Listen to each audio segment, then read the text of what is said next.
break through some of the habitual misunderstandings of the disciples. But this is the exception rather than the rule. We're trying to attract people by beauty and truth and higher knowledge. You know, we want to not to push people toward Krishna, because then we have to get farther away from Krishna to push them, see? But we want to pull people towards Krishna, which means we have to get closer to Krishna and then attract them. See, how do we attract them? By beauty. Everyone's attracted by beauty, isn't it? So these pastimes of the Lord, when He appears, they're all very, very beautiful. We, of course, went over the qualities of Krishna and how beautiful He is. Actually, the first quality and the last quality, the number 1 and number 64 are both similar. That He has this super excellent bodily beauty that is not visible in any other form or any other expansion of Godhead, what to speak of the living entities. His bodily form is so beautiful and so attractive that once you see it, it's just like becomes imprinted on your brain, and that's really all you can think of. So Krishna is very wonderfully beautiful, and when He dances and sings his original songs, all very entertaining and full of subtle puns, and I mean, there's nothing like Krishna. So we should also try to emulate this in our presentation and base our presentation on beautiful artistic values and like that.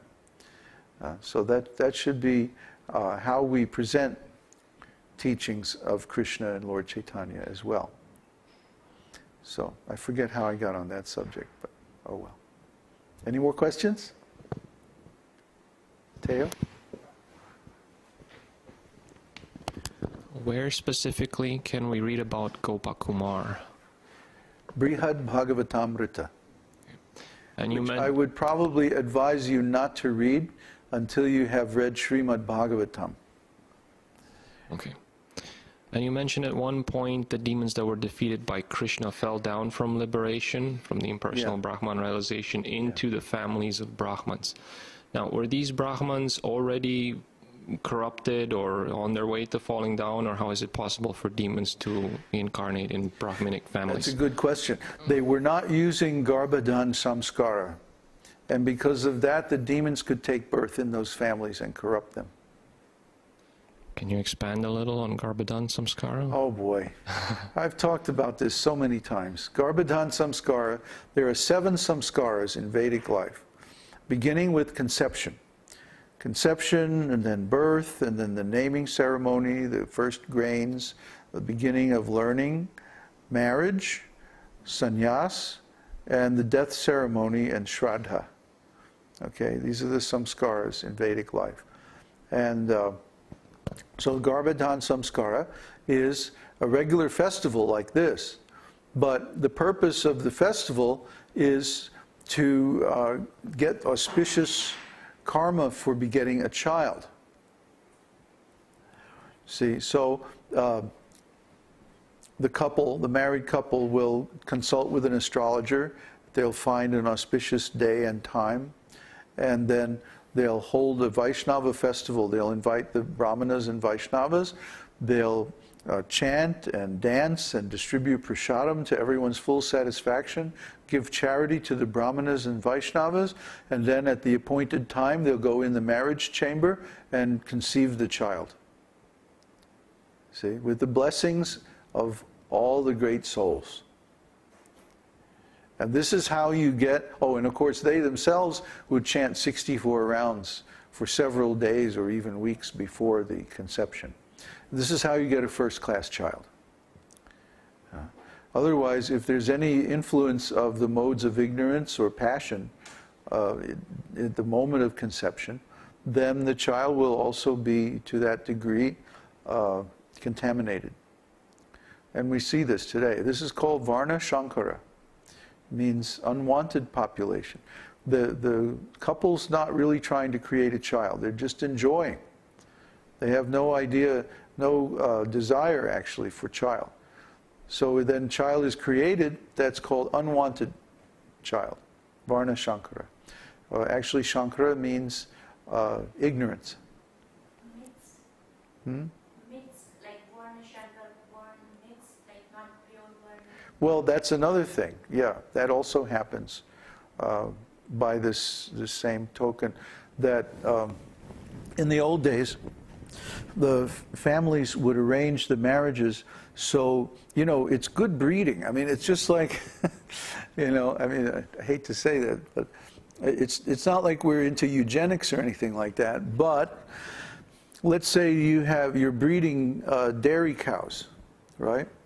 So you want to unite the cow and the bull that have the best qualities for giving milk. You know, it's just kind of common sense, right?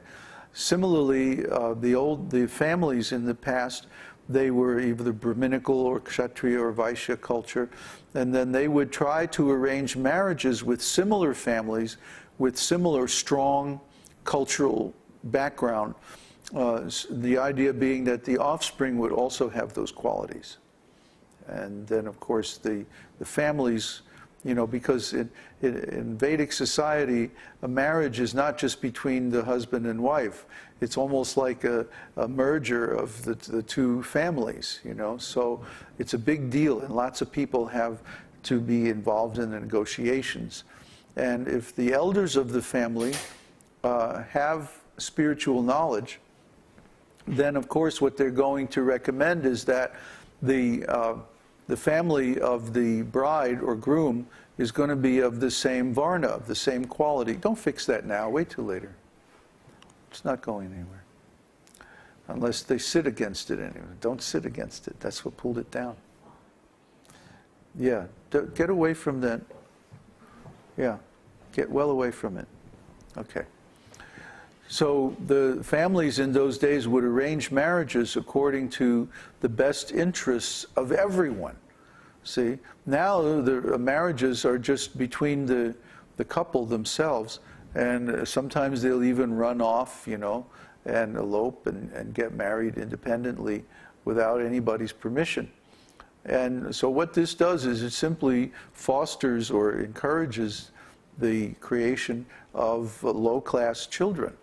So that you see the children, they're not austere, they're not sober, they're not grave, they don't have any discipline, they're very difficult to manage, they develop bad habits very quickly, they're frivolous, they're, you know, I mean, I hated these kind of kids when I was growing up. When I was a kid, I was like very serious.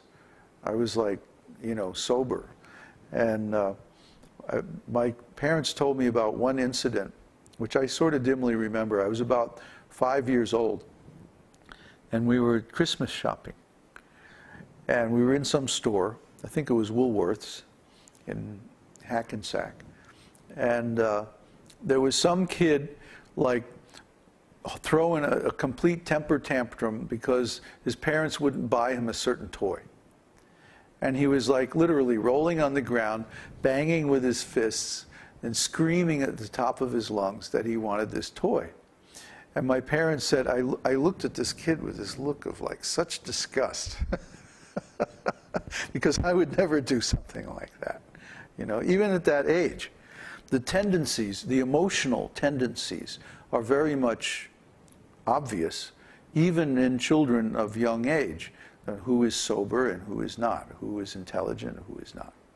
So the modes of material nature of the body are what determine the character in the long run, right? And yes, by different culture and training, you can more or less, you know, put a better finish on those qualities, but the fundamental qualities of that body are going to be the same because the root of that body is the conception. And as an astrologer, we know that there's actually even a way to find from the birth chart what was the condition at the time of conception. And knowing that, then you can pretty much determine, you know, what the person's destination is in that life. Unless they get some really strong mercy and they accept that mercy and develop their consciousness. You know, anything's possible.